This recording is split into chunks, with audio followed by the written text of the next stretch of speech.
One topic that you covered in the book, and I've heard you talk about on other podcasts, is the concept of hiring and deploying the right talent, which, all leaders need to do that.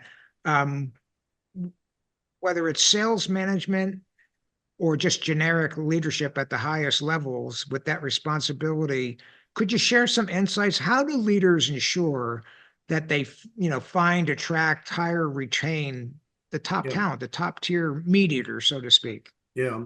Well, I mean, I think in sales, it's not only a very relevant question, Mike, it's a big, big issue.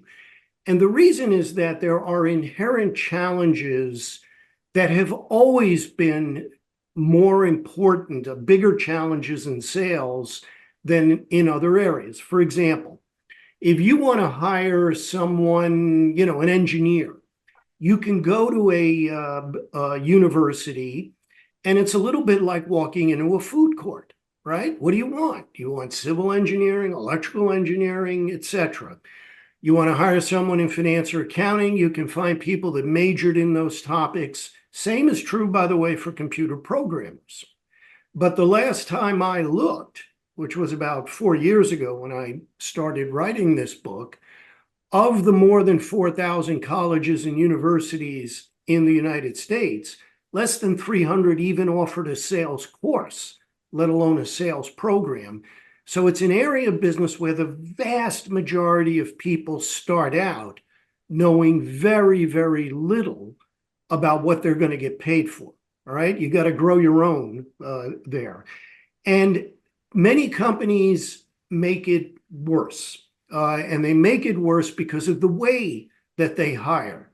Now, what I'm about to say is as close to an established fact as anything you will ever hear from a management professor. It is supported by over 60 years of consistent research results. And I want to emphasize consistent.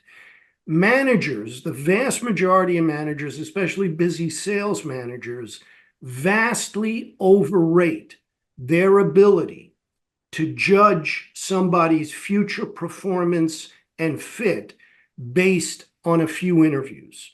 What the research shows us is that the evaluations people get in their interviews and their subsequent job performance, the correlation between the two tends to vary from 0.2 to 0.4.